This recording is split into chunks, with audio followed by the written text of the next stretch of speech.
Summary of the story of Tom Brennan by J.C. Burke. A 17-year-old boy named Tom helps his family in leaving their small village in Mumbai, Australia, in a quiet way around 4:30 a.m. on a January morning. The town is mad at Tom's older brother Daniel for causing a car accident while drunk that killed 2 people and left their cousin Finn forever crippled. This means they must leave. Daniel and Tom used to be unbeatable together in rugby, and they often helped their school, St. John's, win. In the months before the accident, though, Daniel's mean streak and love of drinking had started to make him act badly. Tensions rose even more when Finn all of a sudden grew up and became a good-looking young man who could play rugby well. Claire, Daniel's girlfriend, grew to like Finn more and be scared of Daniel. The St. John's team had a party the night after a big game. Daniel was very drunk when he got mad that Claire broke up with him. Afterward, he got into a fight with Finn, which made Tom so mad that he decided to walk home alone. But Tom soon found out that Daniel had crashed his car on the way home from the party.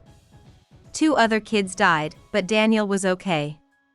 When Tom got to the scene of the crime, he found Finn stuck in the car and held him all night. Daniel said yes to all the charges against him and was given a 5-year prison term. But people in Mumbai said that no punishment could make up for the deaths of the others, and mean things were written all over the Brennans' house. In a message to the Brennans, the parents of one of the victims said that Daniel had been an accident ready to happen for a long time. Tom's family goes to Cogill to stay with Gran, who is crazy about Catholic saints and a terrible cook, to get away from the town's attention and abuse. Mom has gotten very sad and now spends all of her time in bed, not taking care of herself or her other kids. While this is going on, Tom doesn't want to join the rugby team at his new school, St. Benedict's. They're not very good, and he doesn't want to play without Daniel. No matter what, Tom's dad talks him into going to a touch rugby game after lunch on Australia Day. Tom is free for the first time in months there. The next morning, Tom and Kylie start school. Michael Harvey is Tom's homeroom teacher. Michael is the rugby coach. One day, Tom goes to his uncle Brendan's house to check his email. There is a message for him from his Mumbai friend Matt. He tries to answer, but it only makes him think of Finn. Tom makes up his mind to try again later. Gran and Dad try to encourage Tom to make friends over dinner and make him go with Brendan the next day to see Finn and his mother, Auntie Kath.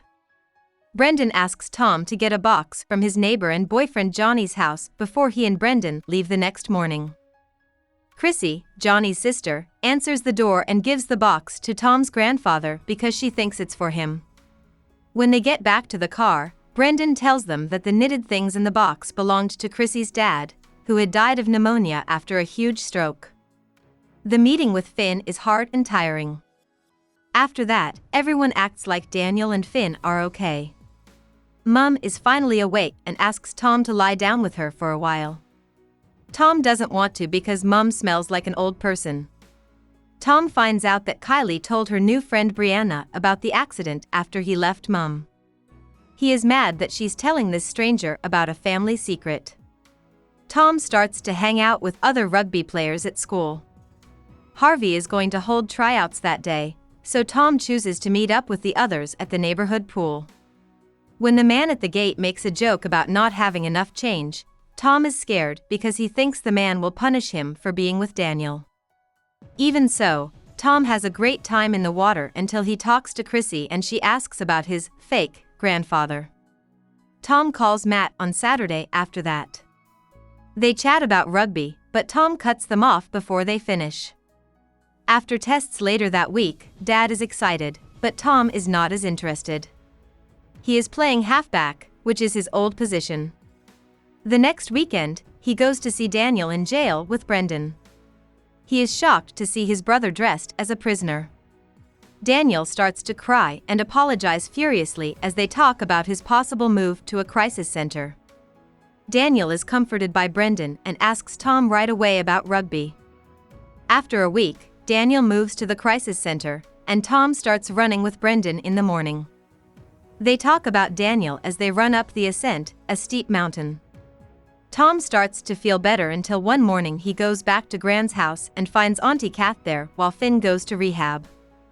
Tom later comes home from school and finds Kath cooking quickly in the kitchen. She is mad that Mom isn't helping. The next day, Kath has a temper tantrum with her mom and says she has been ignoring Tom and Kylie while she is sad. Tom is shocked to see his mom at church on Sunday. That's not all. He also likes his rugby friends and knows he likes Chrissy when he hears her sing. Soon after, Tom chooses to make Daniel a scrapbook for his birthday. Of course, as he looks through Gran's old albums, he comes across one that starts with accident news stories. Tom has to wait a few days before he can start working on his job again. Tom feels like people are talking about him behind his back during lunch one day. After school, Rory and Jimmy tell him that Kylie told everyone in class about what happened in Mumbai in a speech. Tom gets scared and runs home, where he yells at Kylie and then finds Brendan. His uncle feels sorry for him, but he tells Tom that no one in Cogill really cares. Tom doesn't believe this until Saturday morning, when he and his dad are driving to see Daniel and he doesn't see any mean writing in town. His big brother is very happy to get the scrapbook and tells Tom and Dad about Jerry, his new teacher. Finn makes up his mind to have his birthday party at his rehab center. Kylie told Tom the night before that she was sorry for the speech and that she heard Brendan say that Chrissy thinks Tom is cute. For Tom, the party the next day is strange and hard. Finn says mean things about rugby and the birthday cards he got from people in Mumbai. The Brennans find out the next day that Daniel's mental health has gotten worse. Brendan tells Tom that they are going to dinner with Johnny and Chrissy one afternoon. Tom is going to take a shower at Johnny's house. He hurts himself badly in Johnny's very hot shower, which makes Tom feel bad, and Chrissy sees him naked in the chaos that follows. He and Chrissy both enjoy dinner no matter what. Next week is football camp. Tom doesn't fit in at camp and hates the events that bring people together. He talks with his friends for a short time about the game against St. John's, but he mostly stays by himself. Dad finally takes Tom away on Wednesday and tells him that Benny's is letting him use his skill. Dad also says that the most important thing about rugby isn't always winning. Tom works hard at practicing while he thinks about what Dad said.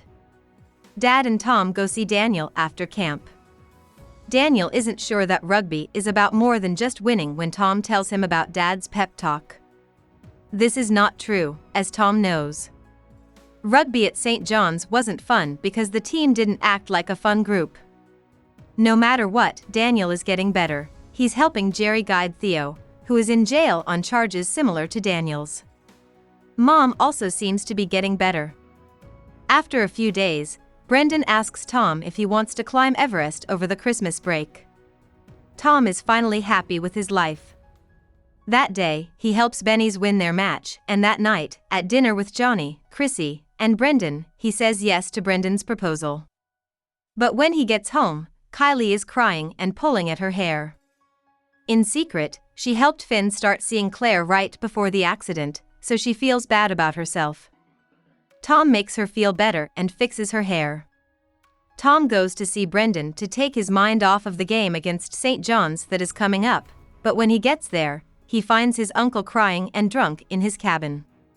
Brendan tells Tom to ask Chrissy out and takes him to a swimming spot on the river where he used to take Daniel and Finn. They don't talk about it on their run the next day. To make Gran's dream come true, Tom asks Brendan to help him build her a chicken coop. They will talk more about her dad and Finn over the next few days. Tom is scared about the game against St. John's, but everyone at Benny's tries their best to help him. Even though they play pretty well, some St. John's players yell killer at Tom in the last 10 minutes. The Bennies lose, and Chrissy helps Tom get away. They kiss in the woods in her car. During the next week of school breaks, Tom's family helps Auntie Kath set up Finn's new apartment. Tom finds out that Dad is paying for a lot of this to try to make Kath pay for what Daniel did. Tom and Finn go for a walk one afternoon. Finn tells Daniel that he doesn't hate him and that he hopes to see him soon. In a week, Tom, Chrissy, and Brendan build the chicken coop. When Tom gives it to Gran, she cries. Daniel gets to see Tom the day before his birthday. He knows that Daniel still loves his brother and is glad he is alive, no matter what Daniel did. Daniel has heard that Tom is a great rugby player and tells him so. Gran gives Tom the plane tickets to Nepal for his birthday. Tom agrees to meet Chrissy at the river the following weekend. They swim and have sex together, and Tom feels whole again. About the author. Burke was born and raised in Sydney, Australia. Burke was about 10 years old when she learned her mother had cancer. Her mother died when Burke was 19. Burke became a nurse after her mother died and worked in bone marrow donation units in both Sydney and London.